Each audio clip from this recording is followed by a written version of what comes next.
ხშირად მსმენია, რომ კორეა ზედმეტად თანამედროვეა, რომ ცათამბჯენები და მოდერნიზებული ქალაქები ადამიანებს ისტორიისა და სიღრმის განცდას აკარგვინებს. მაგრამ საბოლოოდ ყველა ხომ იმას ხედავს, რისი დანახვაც სურს და ყველა იმას პოულობს, რასაც ეძებს.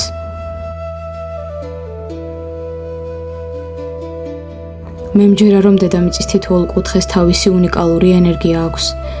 ჩემი თვალით დანახული კორეა ზუსტად ასეთია, გაძლევს ყველაფერს, რასაც ეძებ და რისი დატევაც შეგიძლია.